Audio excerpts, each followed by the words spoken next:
Bien, vamos a empezar a ver la unidad número 3 que nos habla sobre la ley 843 o también llamada ley de reforma tributaria.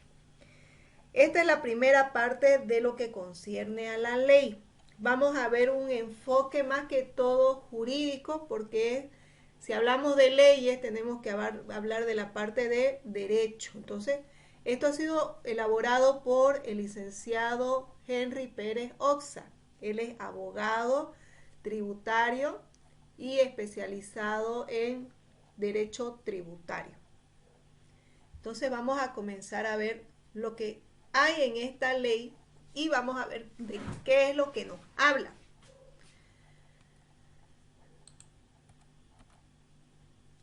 Vamos a empezar por los antecedentes.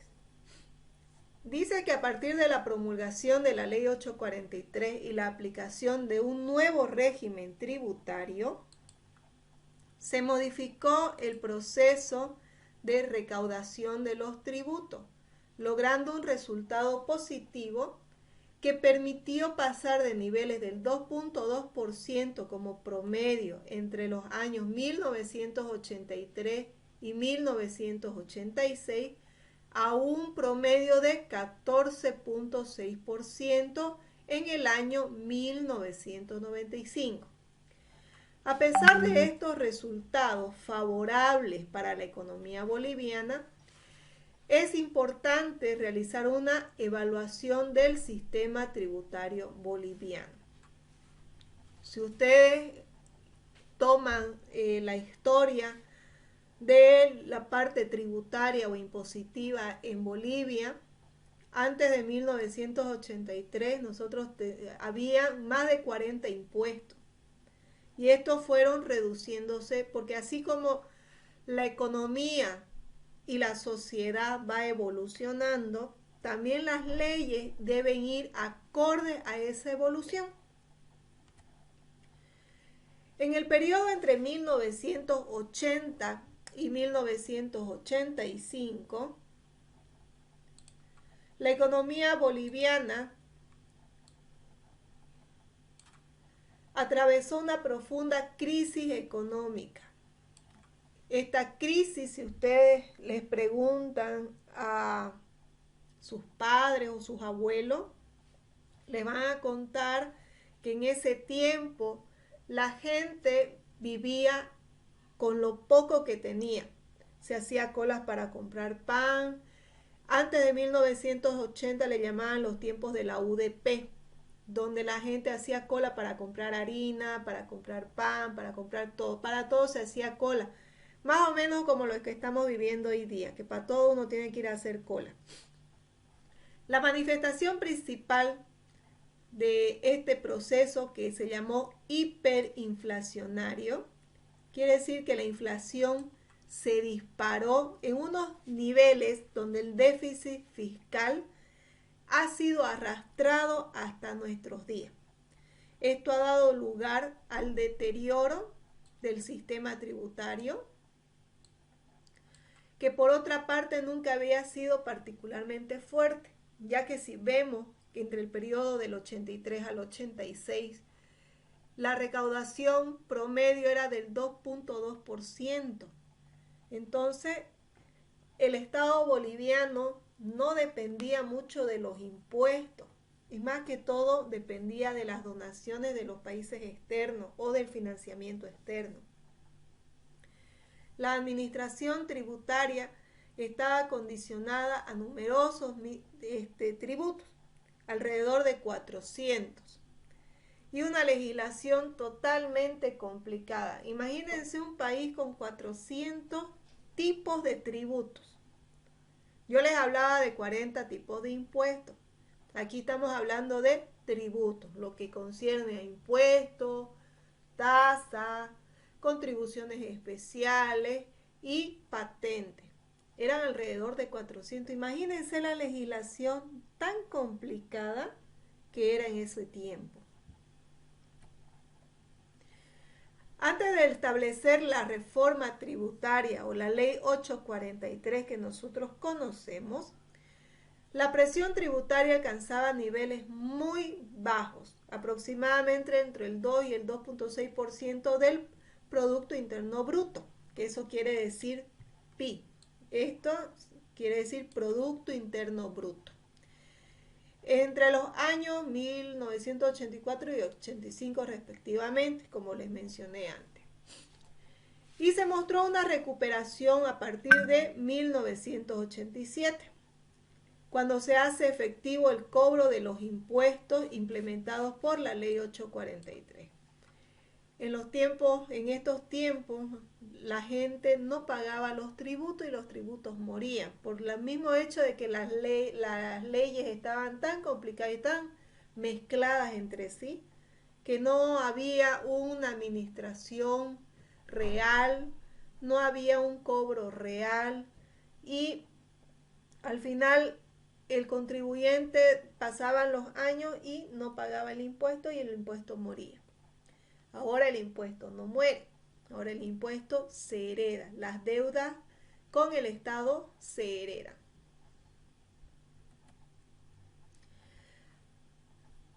Algunos de ustedes yo creo que han escuchado el famoso Decreto Supremo 21060.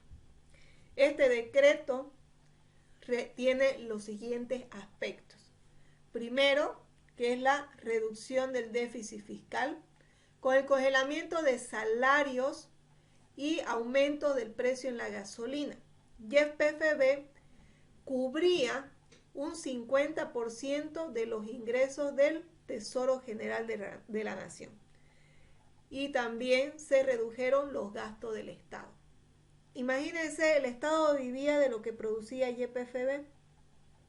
Y ustedes saben que la gasolina que nosotros consumimos aquí, y al igual que el diésel, una parte es importada y subvencionada por el Estado. Otro punto importante de este decreto es el cambio de moneda. El cambio real y flexible de la moneda. Hasta en ese tiempo, antes de 1986, 85, 86, no se llamaba la moneda boliviana, se llamaba el peso boliviano. A raíz de este decreto, desaparece el peso y da lugar al boliviano. Se crea, por eso se llama el bolsín. Y esto es controlado por el Banco Central de Bolivia. Por eso es que muchas veces escuchamos 1 peso, 2 pesos, 5 pesos, porque desde esa época se quedó, la gente de esa época se quedó con eso, y los billetes, habían billetes de 1000 pesos, lo que ahora nosotros conocemos como un boliviano. Con 1000 pesos nosotros comprábamos 10 panes en la venta. Yo les estoy hablando del más o menos del 87, 88, por ahí, lo que yo me acuerdo. Eran unos billetes medio morados, tirando a negro. Y también habían billetes de 5000 pesos, lo que después pasaron a ser 5 bolivianos, unos billetes verdes, y luego fueron las monedas de 5 bolivianos. Es ahí que se hace una reestructuración del cambio de moneda, y mucha gente que acostumbraba a guardar su platita en su casa terminó perdiendo mucho dinero a raíz de este cambio. Otra de las cosas a considerar de este decreto es la libre contratación. Aquí se racionalizó la burocracia, y esto fue a raíz de la relocalización del personal, y hubo un despido masivo de trabajadores. Antes, si nosotros vemos en la historia de, no sé si ustedes han escuchado de Enrique Alfonso, cuando hacía las historias de cuentos y leyendas del oriente boliviano de la productora Safipro. En una de las historias más conocida como la Virgen de las Siete Calles, hay un personaje que de tanto buscar y buscar consiguió un trabajo en el Estado, en el gobierno, Y su trabajo consistía en ser el secretario del secretario del secretario del secretario del ministro. Ahora imagínense cómo había tanta gente mezclada y trabajando ahí de hacer nada. A raíz de todo esto fue que la política boliviana, junto con todo su sistema, dio un giro tan grande de que el despido fue masivo. También este decreto nos habla de la libre y total de la total libertad sobre el mercado de los precios, la libre oferta y demanda, un arancel único de importaciones. Nosotros sabemos que el arancel de importación es el 14.94%, que eso viene a ser como un 13%, pero incrementado al producto que estamos introduciendo al país. Aquí usted puede disponer el precio de sus productos, puede venderlo a quien usted quiera, puede usted comprarle a la persona que usted quiera. Es la libre oferta y demanda. Por eso es que hay de extremada competencia y hay mucho mercado informal a raíz de esto. También a raíz del decreto se hizo el fomento a las exportaciones. Antes las exportaciones eran muertas, no había muchas empresas que desarrollen el tema de la exportación. Hoy por hoy las exportaciones también son un flujo de divisas para el país y es muy importante porque ahora inclusive hasta se exporta carne desde el territorio boliviano, se exporta a Francia, si no me equivoco, sí, a Francia y también a una región de China. Y todo esto fue por la reforma tributaria. ¿Cuáles son los impuestos que tiene esta ley 843? El régimen tributario implementado a partir de la ley 843 y modificado con la ley 1606 establece los siguientes impuestos. Tenemos el IVA, que es el impuesto al valor agregado, el RCIVA, que es el régimen complementario al IVA, el IT, que es el impuesto a las transacciones. Tenemos el IUE, que es el impuesto a las utilidades de las empresas. Antes también había el impuesto a la renta presunta y esto se eliminó. Ya no existe la renta presunta. Ahora tenemos el impuesto a las utilidades de empresa. Y también tenemos el impuesto al sector de utilidades, tanto minero, hidrocarburífico, como también eléctrico. Estos son impuestos nacionales. También tenemos el impuesto a la propiedad de bienes inmuebles y vehículos automotores. Estos impuestos son municipales, que sustituyeron al impuesto de la renta presunta de propietarios de bienes. Estos son impuestos municipales. También tenemos el impuesto al consumo específico, que esto es un impuesto nacional. Otro de los impuestos que contempla esta ley es el impuesto especial a los hidrocarburos y sus derivados. Este impuesto fue creado en el gobierno de Gonzalo Sánchez de Lozada en 1994, cuando hubo la famosa capitalización. Ahí se creó este impuesto, cuando se privatizaron empresas y YPFB pasó a ser capitalizada y manejada por extranjeros. De ahí tenemos el impuesto a la transferencia gratuita de bienes. Este es un impuesto departamental y también nacional, de ambos.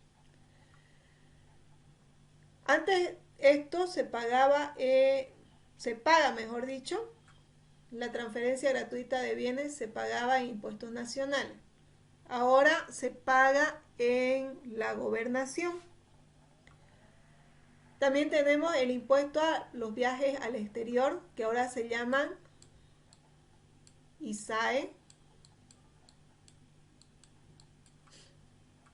Y tenemos el impuesto especial a la regularización impositiva, que contemplan los regímenes especiales, lo que ayer justamente estábamos hablando. Régimen simplificado, régimen integrado y régimen unificado.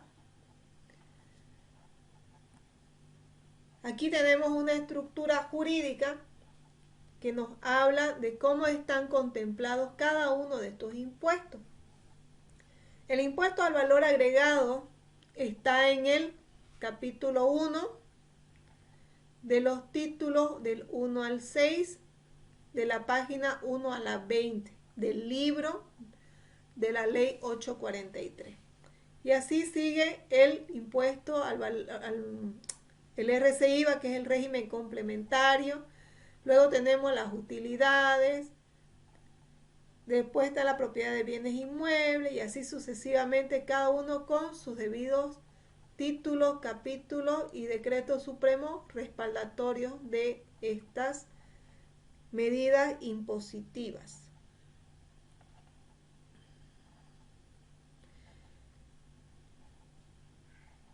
También tenemos aquí la mención del Código Tributario, la comparación de los impuestos, abrogaciones, derogaciones, impuesto a la sucesión y a las transmisiones gratuitas de bienes, que esto es departamental, las salidas de viajes al exterior, que es el impuesto ISAE,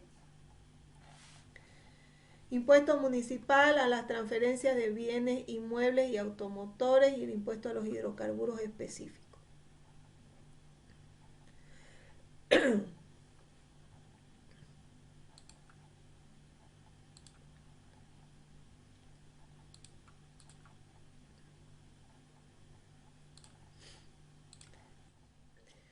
Vamos a ver el primer impuesto, que es el IVA.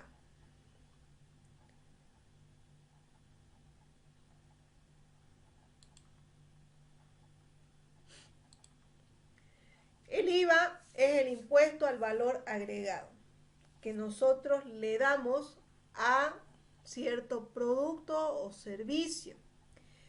La ley 843, que es creada y el ámbito aplica a todo el territorio nacional, nos dice que el impuesto al valor agregado tiene como objetivo, primero, de gravar la venta de bienes muebles situados o colocados en todo el territorio nacional. Cuando habla de ventas de bienes, no solamente se refiere a un producto o a una mercadería, sino también a un servicio, ¿ya? Porque todo servicio también es facturado y esto recae sobre la venta. Y cuando nosotros vendemos algo, debemos emitir una factura. Y esa factura implica el 13% del impuesto al valor agregado. Esta factura es válida en todo el territorio nacional. También grava los contratos de obra, prestaciones de servicio y otro tipo de prestaciones, cualquiera fuese su naturaleza, pero dentro del territorio nacional. También el IVA grava las importaciones definitivas, es decir, cuando nosotros compramos un producto o una mercadería fuera del territorio nacional, al introducirlo al país pasa por aduana. Y en aduana realizan la revisión de la documentación, la mercadería en físico y nos dicen cuánto es lo que nosotros debemos cancelar por cuestiones de impuestos para que esa mercadería sea liberada y yo pueda llevarla a mi negocio. Por eso les decía que el impuesto IVA a las importaciones es del 14.94%. Las operaciones de reaseguro o coaseguro no están incluidas como objeto del IVA, por tratarse de participaciones de seguro principal sujetas al gravamen, ¿ya? Lo que son seguros y son facturables si están grabadas, pero si son reaseguros y coaseguros, eso no está dentro del objeto del IVA. También vemos que el IVA se entiende o se aplica, mejor dicho, a los contratos de obra celebrados verbalmente o por escrito. Cualquiera sea la designación que se les dé y que implique en la construcción, adecuación, mejora, reparaciones, transformaciones de ambiente, adicionales o cualquier instalación que se realice sobre un bien propio o sobre un bien ajeno, es sujeto de IVA. Este gravamen, que corresponde a las importaciones definitivas, debe ser pagado también por el importador en el momento del despacho aduanero, ya sea que se encuentre o no inscrito a efectos del impuesto al valor agregado. ¿A qué se refiere con esta parte que dice ya sea que se encuentre o no inscrito? Toda persona natural o jurídica que realiza una importación debe estar registrado en el sistema aduanero que se llama el SUAT, Sistema Único Aduanero Tributario. Si no está registrado, debe hacer el registro correspondiente para poder realizar todas las diligencias que conlleva la importación. Si uno no es empresa, pero por decir, ha comprado mercadería y la ha traído y esta mercadería excede de un monto de dinero, comúnmente creo que es arriba de los $1000, está ya sujeto a registro aduanero. Pero si es una persona natural, común y silvestre, igual debe registrarse en la aduana para poder retirar su mercadería. También otro objeto de este impuesto es que a los fines de esta ley, que se considera la venta, toda transferencia a título oneroso que importe la transmisión de dominio de cosas muebles, es decir, de algo que se pueda mover. También considera la venta de toda incorporación de cosas muebles en caso de contratos de obras, prestaciones de servicio o el retiro de bienes inmuebles de la actividad gravada de los sujetos pasivos con destino al uso o consumo particular del único dueño o socio de las sociedades de las personas. ¿Qué quiere decir esto? Que si yo tengo una tienda de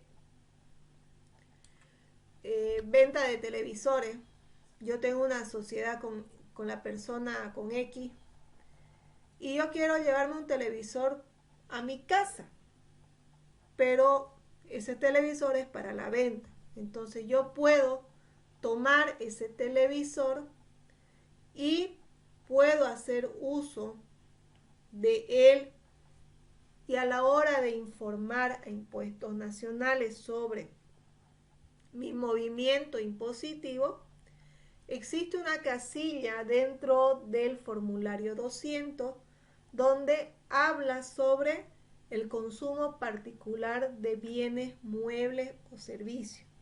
Y ahí es donde yo anoto el valor de mi producto que llevé a mi casa para mi consumo.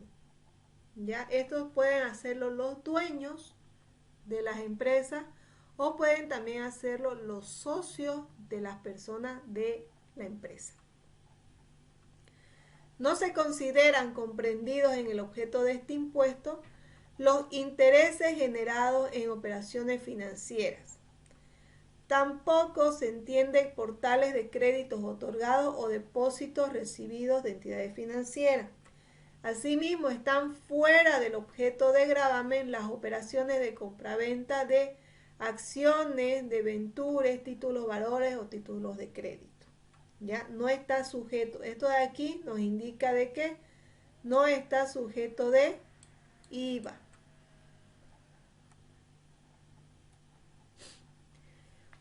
Otras cosas que debemos considerar es que las ventas o transferencias que fueran consecuencia de una reorganización o reestructuración de una empresa o la redistribución de aportes de capital de las mismas están consideradas dentro del objeto del IVA.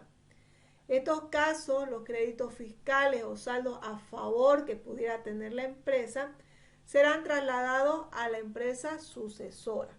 Es decir, si yo me fusiono con el que vende refresco y formamos los dos una empresa, pero ya yo tenía mi empresa, estos créditos a favor del contribuyente pasan a ser parte de la nueva empresa.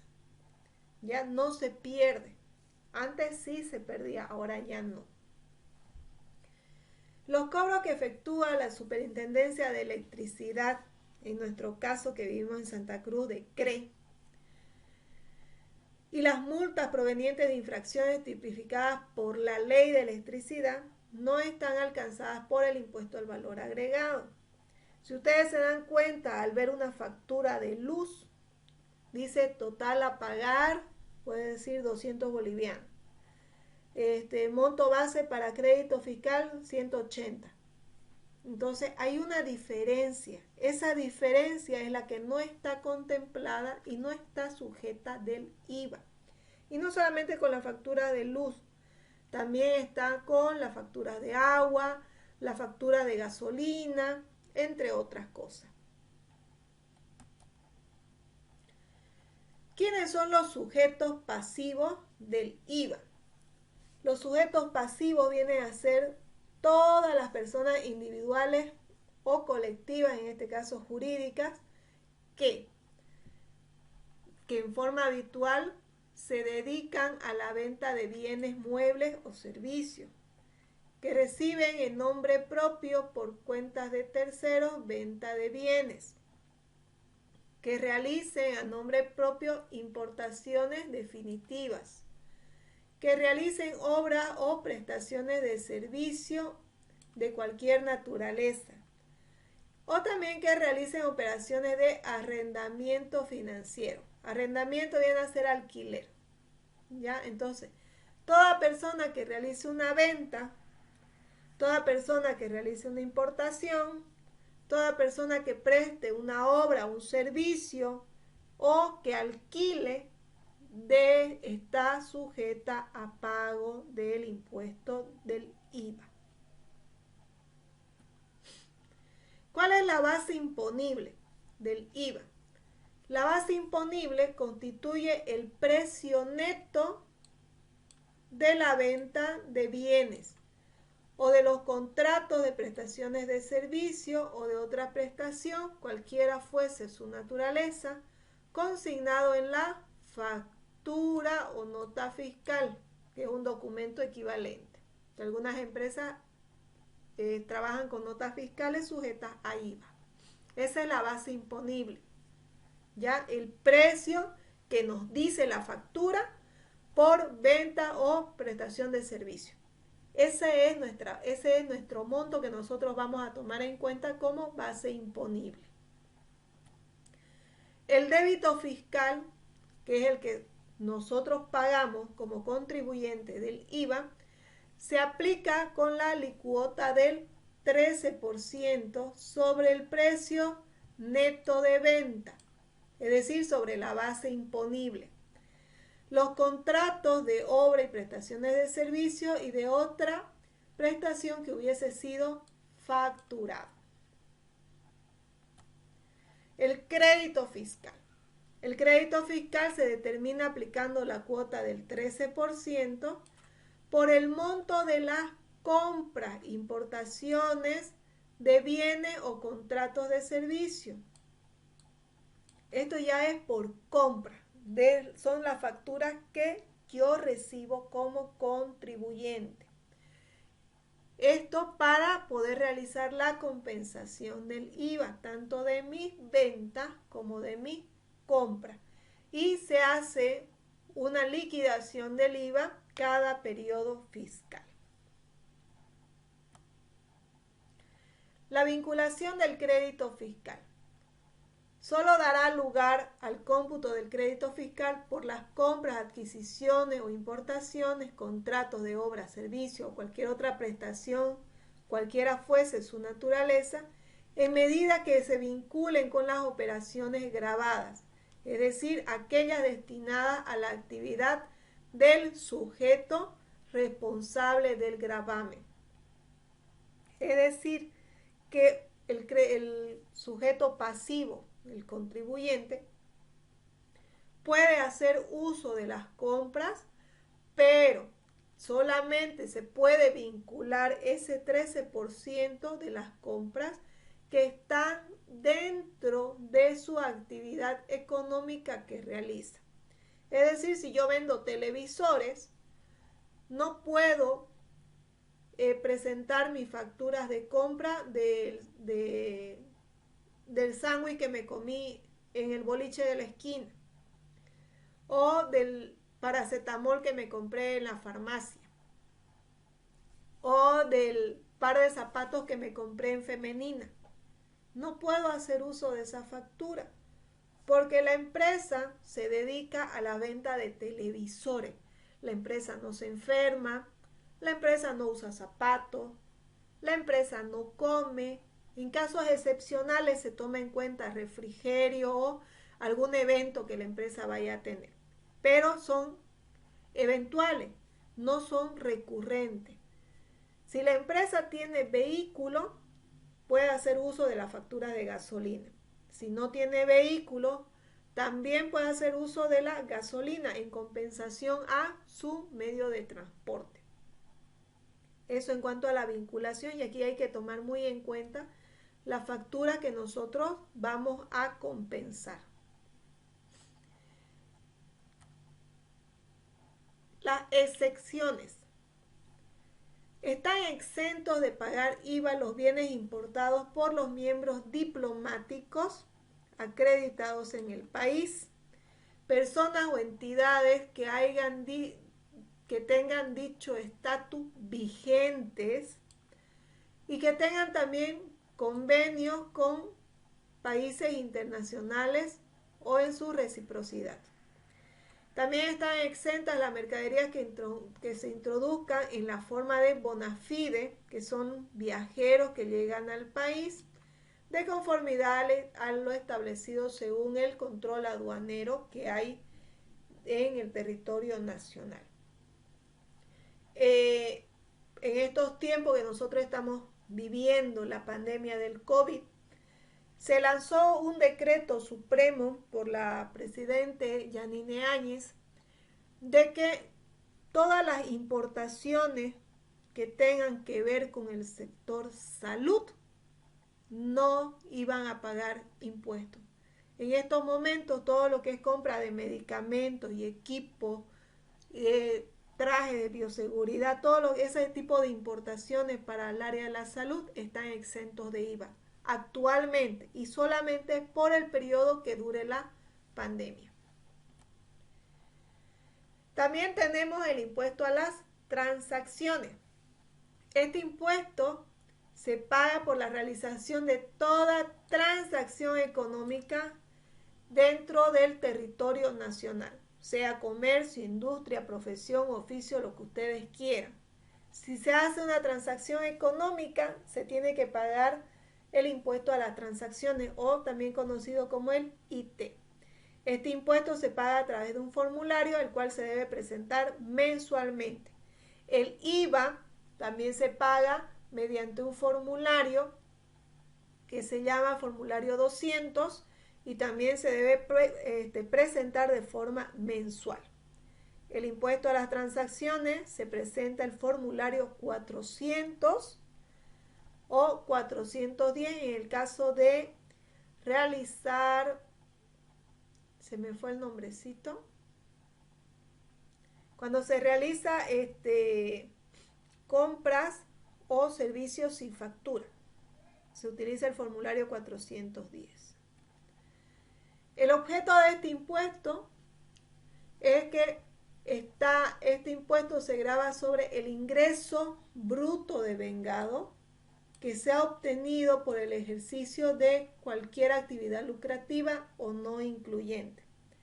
Es decir, el hecho de que yo haya emitido una factura, estoy haciendo una transacción económica.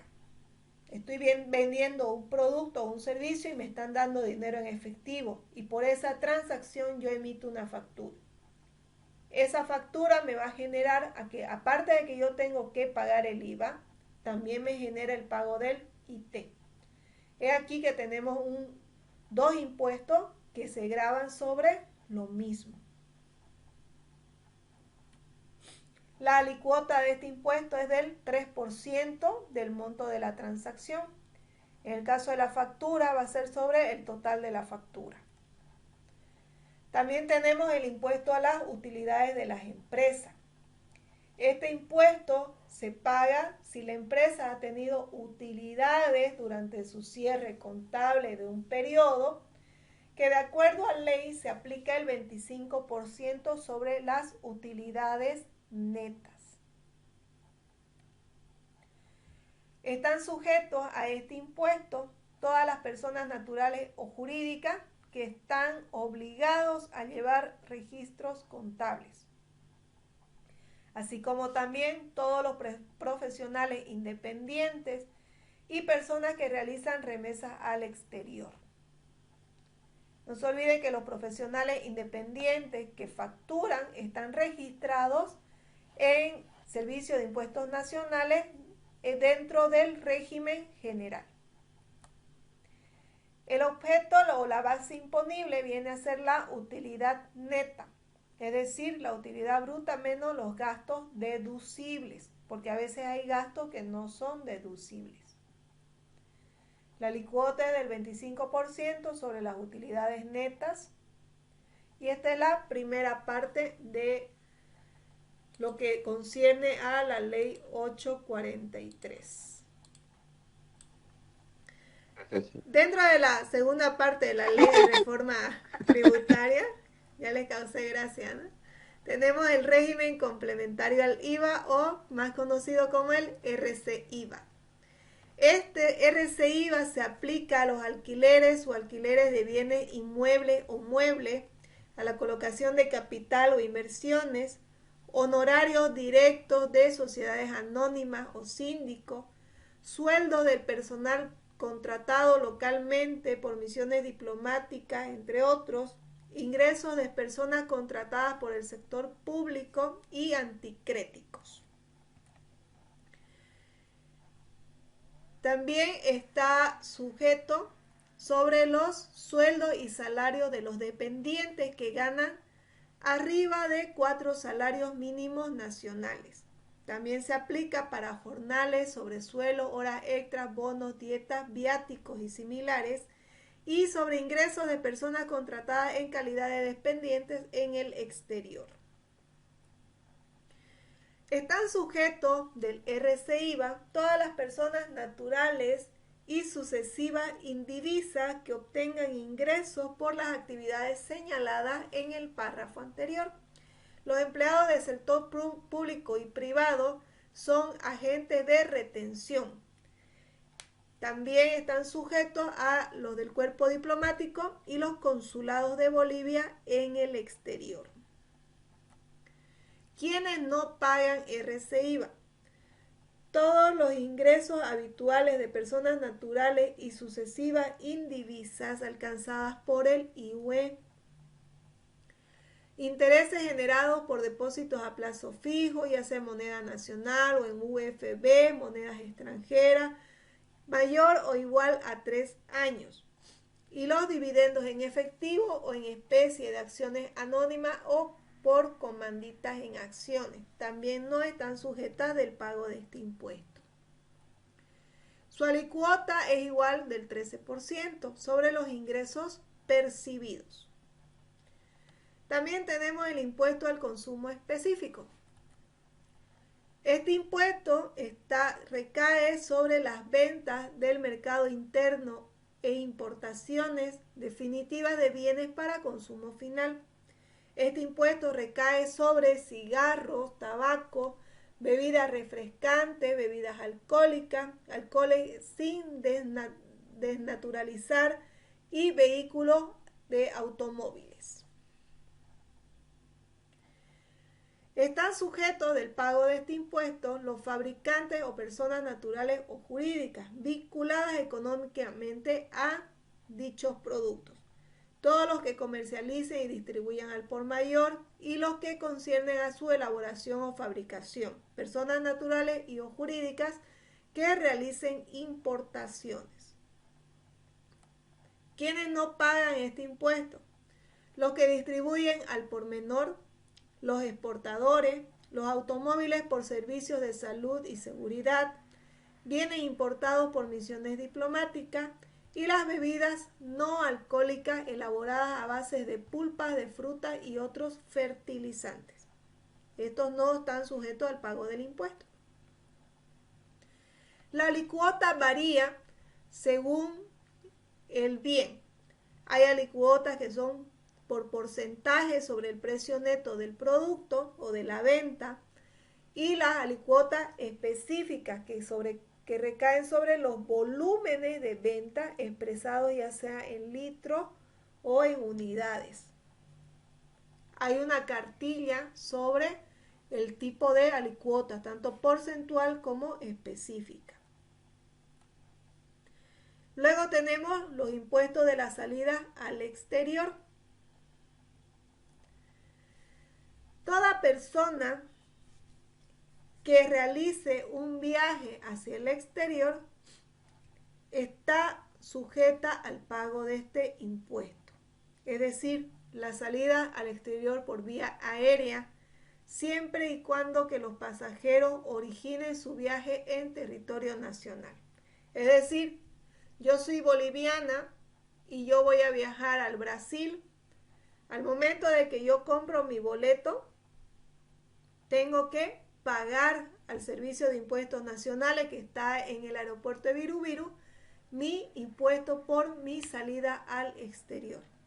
No así la persona extranjera que viene de vacaciones o hacer turismo en Bolivia, cuando retorna a su país, no está sujeta al pago de este impuesto, pero sí pagan un servicio en el aeropuerto de Viru. Todos los bolivianos y extranjeros residentes en el país. Si el extranjero reside en Bolivia, por decir los brasileros que vienen a estudiar a Bolivia, tienen una residencia temporal. Pero si el brasilero quiere volver a su país y esto por vacaciones y tiene que volver a retornar, sí está sujeto al pago de ese impuesto. El impuesto por las salidas al exterior que pagan los extranjeros es superior al pago que paga de la persona natural de Bolivia. Es diferenciado. ¿Quiénes no pagan los impuestos a las salidas al exterior? Los diplomáticos o los cónsul que tienen sus pasaportes de tipo A, que trabajan o que están visados por el Ministerio de Relaciones Exteriores. Los miembros de delegaciones deportivas que cumplan actividades en representación del país, que esto les otorga un certificado el Viceministerio de Deportes. Y las tripulaciones de los vuelos comerciales al exterior, debidamente autorizadas, no pagan este impuesto. Por eso es que los pilotos y las aeromosas son felices. Vuelan y viajan por donde quieren. La alicuota para la gestión 2018 era de 338 bolivianos. Luego tenemos el impuesto especial a los hidrocarburos y sus derivados. La importación o producción interna de hidrocarburos y sus derivados para la comercialización en el mercado interno bruto. Ese es el objeto de este impuesto. ¿Quiénes están sujetos al pago de este impuesto? Todas las personas naturales o jurídicas que comercialicen internamente hidrocarburos o sus derivados, ya sea esto producto de la importación o de la producción interna. En pocas palabras, ¿quiénes son los que comercializan los hidrocarburos? Están los surtidores, también están las compañías, hay compañías que se dedican a la distribución, entonces también están comercializando. La alicuota está basada en tasas específicas por litro. Hay también una cartilla donde especifica la gasolina, el diésel, querosén, entre otros hidrocarburos y derivados. También hay un impuesto que va directamente a los hidrocarburos, ya no es específico, sino que va de forma directa. Y esto grava la producción de hidrocarburos en todo el territorio nacional. Toda persona natural o jurídica, sea de ente público o privado, que produzca hidrocarburos en cualquier punto del territorio nacional, está sujeto al pago de este impuesto. Es decir, este impuesto se basa en los que producen hidrocarburos en el país, ya sea de una empresa o de una persona natural. Los volúmenes de gas destinados al uso social y productivo dentro del mercado de impuestos, del mercado interno, no pagan impuestos, no pagan este impuesto. Por eso es que el gas es barato. La alicuota de este impuesto directo a los hidrocarburos es del 32% sobre los volúmenes de hidrocarburos en boca de pozo. Y así hay otros impuestos que lo vamos a ver con ustedes cuando realicen su trabajo de exposición.